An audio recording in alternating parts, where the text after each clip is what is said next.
తెలంగాణలోనే అత్యధికంగా నిజామాబాద్ జిల్లాలో మొక్కజొన్న వరి పంటలు పండిస్తుంటారు. ప్రధానంగా రాష్ట్ర వ్యాప్తంగా ఏదైతే రైతాంగం దగ్గర నుండి ప్రభుత్వము ధాన్యం సేకరణలో రాష్ట్రంలోనే మొదటి స్థానంలో ఉంది నిజామాబాద్ జిల్లా. అందులో భాగంగా భారీ వర్షాలు కురిసిన నేపథ్యంలో తుఫాను ప్రభావంతో పంటలన్నీ కూడా నష్టపోయాయి.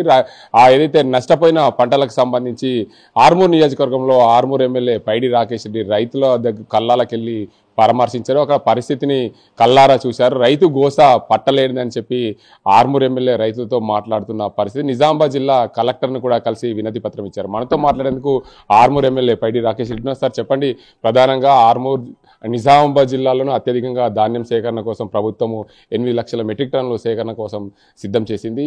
ప్రతి ఏడాది కూడా ధాన్యం అత్యధికంగా పడుతుంది. భారీ వర్షాలు తుఫాన్ ప్రభావంతో జిల్లాలో అనేక పంటలు నష్టపోయాయి. దానివల్ల మొక్కజొన్న అదేవిధంగా వరి పంట కూడా పూర్తిగా నీళ్ల పాలైంది, నీటి పాలైంది. రైతులు కన్నీరు మున్నీరు వెలిపిస్తున్న పరిస్థితి మీరు ప్రత్యక్షంగా చూశారు. ఏంది సార్ పరిస్థితి? అంటే ముందుగా తెలంగాణ రాష్ట్ర ప్రజలు గమనించాల్సింది, దయలేని ప్రభుత్వం, రైతు పట్ల శ్రద్ధ లేకుండా రాజకీయాల్లో మునిగిపోయిన ప్రభుత్వం. ఈరోజు ఒక్క రాజకీయ నాయకుడైనా గల్లీకొక్కడు జూబ్లీల్స్కోండి తప్ప ఒక్క రాజకీయ నాయకుడు వరంగల్ వెళ్ళాడా, లేదు కరీంనగర్ వెళ్ళాడా, ఆర్మూర్ వచ్చాడా? కల్లాలల్ల నీళ్లు, రైతుల కన్నీళ్లు. ఈ ప్రభుత్వమే రైతు వ్యతిరేక ప్రభుత్వం. మోసపూరిత వాగ్దానాలు, మోసపూరిత. ఈరోజు సుమారు 2 నెలల నుంచి చెప్తున్నాం మేము, గౌరవనీయ ముఖ్యమంత్రి గారు కావచ్చు, ప్రభుత్వంలో పెద్దలకు కావచ్చు, అధికారులకు కావచ్చు, రైతుల బతుకులు రోడ్ల మీద ఉన్నాయి, కల్లాల మీద వడ్లున్నాయి, మొక్కజొన్న ఉన్నదంటే ఒక్కడు కూడా పట్టించుకోకుండా జూబిలీహిల్స్లో గల్లీకి వెళ్ళి మసీదుల కదా ఓట్లాడుకుంటున్న ఈ నాయకుల, ఇది ప్రభుత్వం సోయిలేని ప్రభుత్వం. కాబట్టి దీనికి పరిష్కారం ఒకటే, ఈ రైతు వ్యతిరేక ప్రభుత్వం, ప్రజల పట్ల ఎటువంటి పరిపాలన దక్షత లేని ప్రభుత్వం. దీన్ని తరమటం ఒకటే రైతుల ప్రత్యామ్నాయం. మరీ ముఖ్యంగా ఉత్తర తెలంగాణ, ఈ దక్షిణ తెలంగాణ మంత్రులకి గోస లేదు. ఇప్పుడు కూడా నష్టపోయింది వర్షాలలో కూడా వరంగల్ కావచ్చు, కరీంనగర్ కావచ్చు. ఒకవేళ ఇదే ఖమ్మం నల్గొండ అయితే లెబనోడు లేచినోడు గోసు పెట్టుకొని మొత్తం ఖమ్మం నల్గొండలో పోయి క్యాంపులు పెట్టేవాళ్ళు. అంటే ఉత్తర తెలంగాణ నాయకత్వం లోపించింది, ఉత్తర తెలంగాణలో నాయకుల మధ్యన సమన్వయం లోపించింది. మేము ఎప్పుడైతే చెప్తున్నామో ప్రభుత్వ పెద్దలకు, ఇప్పటికైనా సరే రైతుల కన్నీళ్లు మళ్ళీ రావద్దు. ప్రతి సంవత్సరం ఇది రొటీన్ అయిపోయింది. దీనికి పరిష్కారం ఒకటే, రైతులకు సామూహిక కల్లాలు. 2, దాని పక్కనే డ్రైవ్ బై హౌసెస్ కనెక్టెడ్గా, లేదు వీలైనంత మట్టుగా అధికారులకు సరైన ఆదేశాలు ఇచ్చి వీలైనంత మట్టుకు తొందరగా లిఫ్ట్ చేయడం, తొందరగా వరి కొనుగోలు కేంద్రాలను తొందరగా ఏర్పాటు చేయడం. ఇప్పుడు మేము చెప్పాము, ముఖ్యమంత్రి గారు వచ్చిన తర్వాత 3 రోజుల తర్వాత కూడా ఇది మొక్కజొన్న కొనుగోలు స్టార్ట్ కాలేదు. రైతులు దళారులకు అమ్ముకుంటున్నారు, రైతులు దళారులు పోయినరు.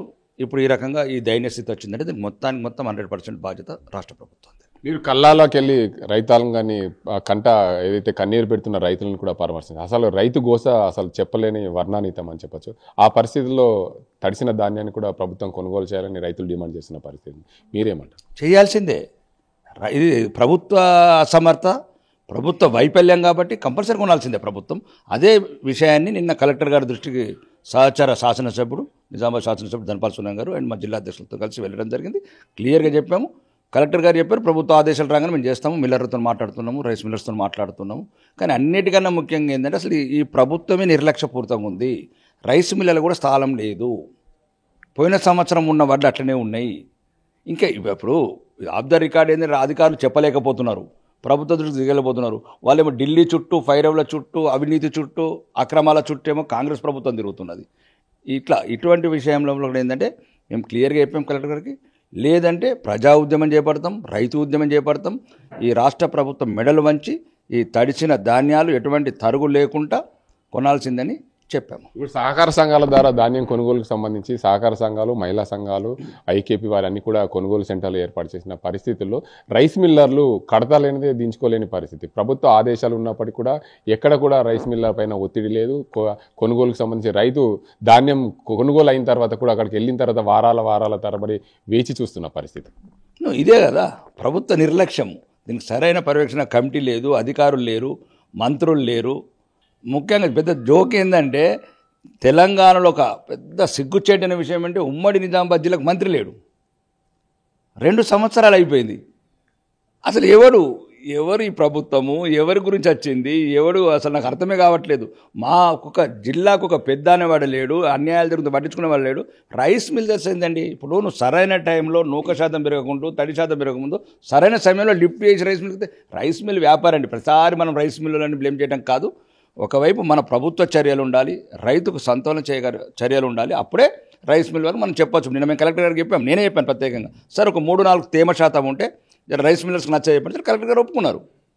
రెండోది రైస్ మిల్ అని కూడా ఎంతమంది అంటావు, మీ రైస్ మిల్ ఏ రకంగా ఉన్నాయి, స్టోరేజ్ స్పేస్ లేదు. ఈరోజు 8 లక్షల టన్నులు వస్తుంటే 4 లక్షలకు సరిపడా స్టోర్ లేదు, ఇంకా 4 లక్షలు లేదు. అందుకోసమే ప్రభుత్వం నిర్లక్ష్యంతో రోడ్ల మీద పడేసింది రైతుల బతుకులు. రైతులు కూడా ఇప్పటికైనా ఆలోచించాలా. రైతు పక్షపాతి ఎవడుంటాడు, రైతు ప్రభుత్వం ఏది ఉంటుంది, రైతుల గురించి కన్నీళ్లు పెట్టుకునే వాళ్ళు ఎవరుంటారు, గుండెలలో అలసే నాయకులు ఎవరుంటారు, వాళ్ళని ఎన్నుకుంటే సమస్య రాదు. అయితే ప్రధానంగా ఇప్పుడు మీరు ఇందాక అన్నట్లు నిజామాబాద్ జిల్లాకు ఉమ్మడి నిజామాబాద్ జిల్లాకు పెద్ద దిక్కు లేరు, మంత్రి పదవి లేరు. జూబ్లీహిల్స్ ఎన్నికల నేపథ్యంలో ఒక ముస్లింకు అజహరుద్దీన్కు మంత్రి పదవి ఇచ్చేందుకు రాష్ట్ర ప్రభుత్వం మొగ్గు చూపింది. అసలు ఎన్నికల ఓట్ల కోసం ఇది అంటే ఎన్నికల ఓట్ల కోసం ఇంతకుముందు 2 సంవత్సరాల నుంచి ముస్లిమ్స్ లేరా తెలంగాణలో? 2 సంవత్సరాల నుంచి తెలంగాణలో ముస్లిమ్స్ లేరు, లేకపోతే ముస్లిం ఓట్లు వేసుకుందే గద్దెనెక్కిందా? గడిచిన ఎన్నికలలో ముస్లిమ్స్ని రెచ్చగొట్టి అవసరమైతే హిందువులను నిర్మూలిస్తామని చెప్పి అధికారంలోకి వచ్చారు. కాబట్టి 2 సంవత్సరాలు ముస్లిమ్స్ ఎందుకు కనబడలేదు? ఈ 4 రోజులు ఎందుకు కనబడ్డది? నువ్వు ఇవ్వాలనుకుంటే 11 తర్వాత ముఖ్యమంత్రి ముస్లిమ్స్, మాకేం అభ్యంతరం. మీది ఎట్లన్నా ముస్లిం లీగ్ పార్టీ, ఎట్లన్నా హిందూ వ్యతిరేక పార్టీ, ఎట్లన్నా హిందూ జాతిని నశించేయాలన్న మీ కుటుంబం కావచ్చు, కాంగ్రెస్ సిద్ధాంతం కావచ్చు, అది ఎట్లన్నా బహిర్గతం. ఈరోజు మేము చెప్పదలుచుకున్నది ఒకటేనండి, అది వాళ్ళ కాంగ్రెస్ అంతర్గతం, అది పార్టీ మోసపూరిత పార్టీ. ఈరోజు ముస్లిం సోదరులని ప్రలోభ పెట్టడానికి తీసుకున్న ఒక చర్య. దీన్ని ముస్లిమ్స్ కూడా అర్థం చేసుకొని వాళ్ళ గుణపాఠం చెప్పాలంటే మీరు బీజేపీ కోటేయండి, అప్పుడే సరిగ్గా సెట్ అవుతారు కాంగ్రెస్ వాళ్ళు. ఎట్లయితే 2 సంవత్సరాల నుంచి లేకుండా ఇప్పుడు ఎందుకు ఇచ్చినావు, ఇది ఒక రాజకీయ క్రీడలో భాగం అని చెప్పి అప్పుడు మీరు భారతీయ జనతా పార్టీ కోటేస్తే మీ పట్ల కూడా వాళ్ళు సరైన సమయంలో సరైన స్పందిస్తారు. అంటే ప్రధానంగా ఇప్పుడు బీజేపీకి మీరు ఓటేయమన్నారు, బీజేపీ బీఆర్ఎస్ 2 ఒకటని కాంగ్రెస్ పార్టీ ఆరోపిస్తుంది. బీజేపీ బీఆర్ఎస్ కాంగ్రెస్ కాదు, కాంగ్రెస్ బీఆర్ఎస్ ఒకటే. తెలంగాణలో ఉన్న ప్రతి ఒక్కరికి తెలుసు, ఓలా ట్యాక్సీ నుంచి వాడితే ఆటో రిక్షా డ్రైవర్ దాకా తెలుసు. ఇండ్లున్నోడు అండ్లున్నాడు, అండ్లున్నోడు ఇండ్లున్నోడు, ఇండ్లోడు అండ్లకు పోయిండు, అండ్లోడు ఇండ్లకు పోయిండు తప్ప బీజేపీ ఒక రకమైన ఈ భావజాలము, దేశభక్తి, దేశం గురించి నిరంతరం తప్పించి అభివృద్ధి పథంలో తప్పించే పార్టీ. కాబట్టి మాకు ఒకటి జూబ్లీహిల్స్ ఎన్నిక ఒక ప్రతినిధి తీసుకోవాల్సి వచ్చింది. హిందువులకు ముఖ్యంగా చెప్తున్నాం, 4 లక్షల ఓటర్ల 1,25,000 ఓట్ల ఇంత ప్రభావితం ఎట్లా చేస్తున్నారు? ఎంఐఎం దారుల్ సలాంకి ఆదేశాలు ఎట్లిస్తున్నది? రైమత్ నగర్లో, ఆలీనగర్లో, బోరబండలో మీ సావుకు ఎట్లా ముగ్గెత్తున్నారు హిందువులకు?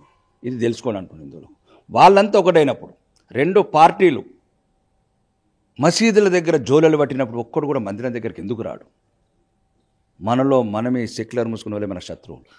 ముఖ్యంగా జూబ్లీహిల్స్ ఎన్నికల్లో హిందువులు తేల్చుకోవాల్సింది.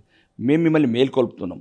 ఒకవేళ రేపు తెల్లారి దారుస్థలం ఆదేశాలు తీసుకొని మీరు బతకాలనుకుంటే మేమేం చేయలేం. ఎట్లయితే చంద్రాయన గుట్టలు అక్కడొక్కడొక్కడిక్కడ మిగిలిన, యాకుత్పురలో మిగిలినోడు, చార్మినార్ మిగిలిన హిందువులు ఎట్లయితే దారుల్ సలాం ఆదేశాలు పాటిస్తున్నారో మీ బతుకులు కూడా వాళ్ళ ఆదేశాలతో బతకాలనుకుంటే మేమేం చెప్పలేము. ఈ 2 పార్టీలు హిందూ వ్యతిరేక పార్టీలు.